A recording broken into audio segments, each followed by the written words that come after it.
অনুষ্ঠান বাড়িতে কাতলা মাছের যে আইটেমগুলো আমরা খাই তার মধ্যে কিন্তু অন্যতম হচ্ছে এই দই কাতলা। আজকে আমিও রান্না করেছিলাম দই কাতলা, খেতে এত বেশি ভালো হয়েছিল তাই ভাবলাম যে রেসিপিটা আপনাদের সাথে একটুখানি শেয়ার করি। আপনারা দেখে নিশ্চয়ই বুঝতে পারছেন যে এটা কতটা ভালো হয়েছিল। অনুষ্ঠান বাড়ির থেকে কিন্তু কোনো অংশেই কম নয়, বরঞ্চ অনেক বেশি ভালো হয়েছিল। তাহলে চলুন দেখে নেওয়া যাক।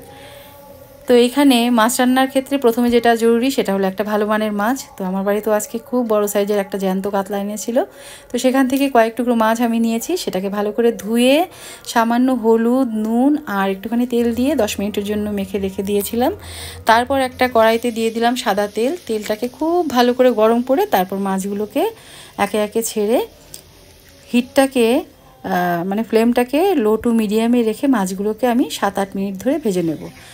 আর ওইদিকে কী মশলা লাগছে তাহলে চলুন একটু দেখে নিই। যেহেতু দই কাতলা, দই তো অবশ্যই লাগবে। এখানে আমি 200 গ্রাম মতো টক দই নিয়ে নিয়েছি, আর আছে কিছু মশলাপাতি বাটা।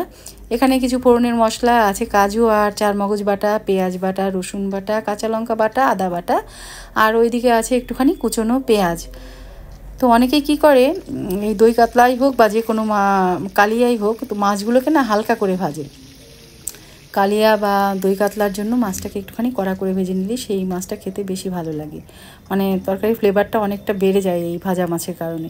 তো যাই হোক, 7-8 মিনিট ধরে মাছগুলো আমি ভেজে নিয়েছি। এবার মাছগুলোকে তুলে নেব, আর ওই তেলের মধ্যেই ভেজে নেব পেঁয়াজটাকে, কুচনো পেঁয়াজটাকে। এটাকে আমি বেরেস্তা করে নেব। আর এই পেঁয়াজ বেরেস্তাটা না খুব ভালো যায় এই দই কাতলার সাথে। আর এই দই কাতলা খেতে আমার 2 মেয়ে যে কি পছন্দ করে, ওদের মানে কাতলা মাছের আইটেম মানে একটাই আইটেম দই কাতলা। বাড়িতে আনলেই শুধু মা দই কাতলা রান্না করো। তো যাই হোক, পেঁয়াজ বেরেস্তা হয়ে গেছে। এবার ওই তেলের মধ্যে দিয়ে দিলাম আর একটু তেল, দিয়ে দিলাম 1/2 চা চামচ ঘি, আর ফোড়নের জন্য যে রেখেছিলাম তেজপাতা, শুকনো লঙ্কা আর গোটা গরম মশলা, সেগুলোকে ভালো করে একটুখানি ভেজে নেব। তারপরে একে একে বাটা মশলাগুলো দেবো। পেঁয়াজ বাটা দিয়ে একটুখানি লাল লাল করে ভেজে তারপরে যে আদা, রসুন, কাঁচা লঙ্কা বাটা ছিল সেটাকে দিয়েও লাল লাল করে ভেজে নেব।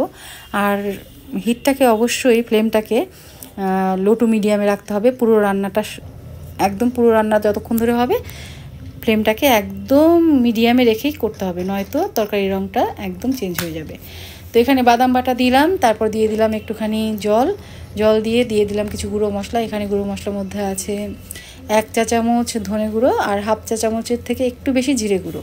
ওটাকে দিয়েও কষিয়ে নিলাম। তারপরে ফ্লেমটাকে একদম সিম করে দিয়ে দিলাম টক দই, নুন আর চিনি আর কিছু কাঁচা লঙ্কা। এগুলোকে দিয়েও ভালো করে একদম তেল বের হওয়া পর্যন্ত ভেজে নেব।